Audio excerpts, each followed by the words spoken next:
Please subscribe to this channel for more videos related to Catholic Christian teaching.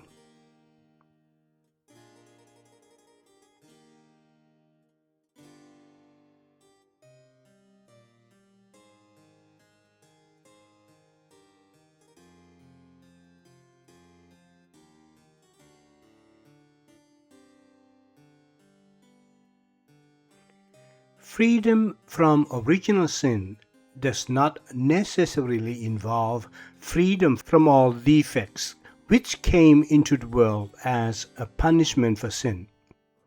Mary, like Christ himself, was subject to the general human defects, insofar as those involve no moral imperfection.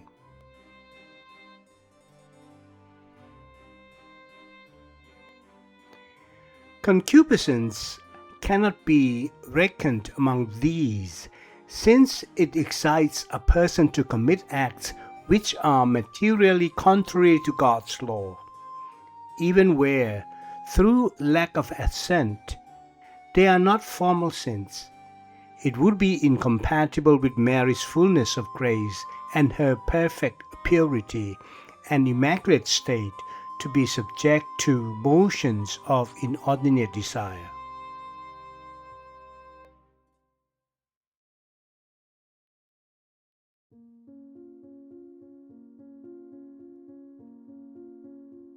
Mary's merits are no more prejudiced by her freedom from concupiscence than are the merits of Christ, since concupiscence is indeed an occasion, but not an indispensable precondition of merit.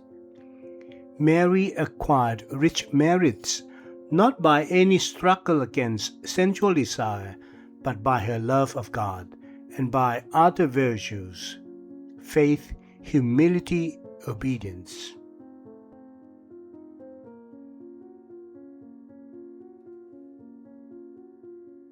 Many of the ancient theologians, with St. Thomas, distinguish between the abiding and the complete removal or extinction of the concupiscence.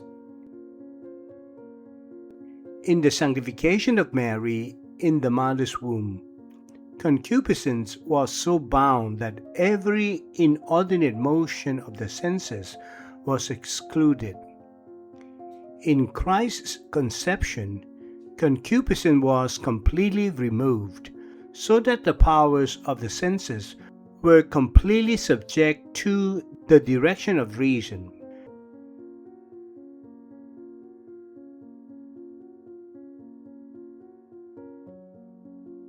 The distinction made by St. Thomas rests on the assumption that Mary was cleansed from original sin.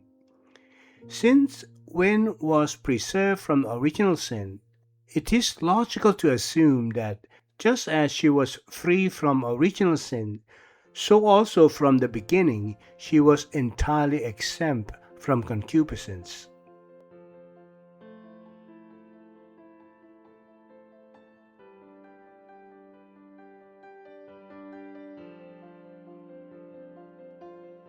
Sententia communis refers to theological beliefs that are generally accepted and taught by a consensus of Catholic theologians, but which are not formally or infallibly defined as dogma by the Church's magisterium. It represents a high level of theological certainty below infallible dogma, indicating a safe or well-founded teaching. Example of this teaching: the consensus that the fire of purgatory is a real, purifying affliction, though its exact physical nature is not dogmatically defined.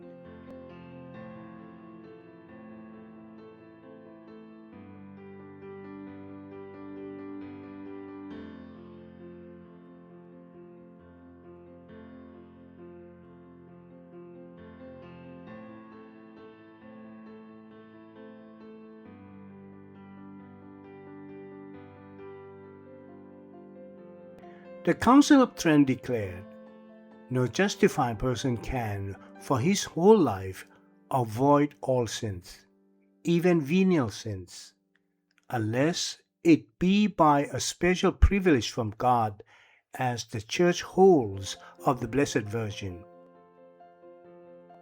Pope Pius XII, in the encyclical Mystici Corporis, says of the Virgin Mother of God that she was immune from all sin, personal or inherited.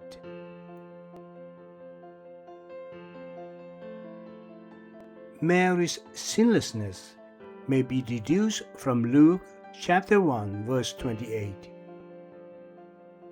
Since personal moral defects are irreconcilable with fullness of grace, while individual Greek fathers taught that Mary suffered from venial personal faults such as ambition and vanity, doubt about the message of the angel, and lack of faith under the cross,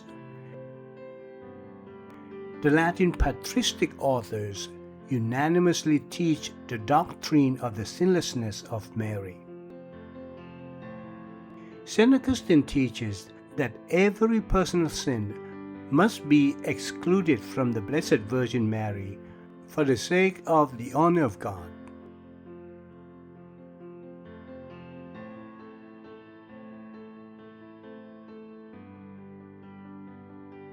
Sententia Fidei Proxima refers to a church teaching that is universally accepted by theologians as being explicitly revealed by God, but which has not yet been formally and infallibly defined as a dogma by the Pope or an ecumenical council. Example of this teaching: the teaching that a human being cannot perform any supernatural action leading towards salvation without the assistance of actual grace.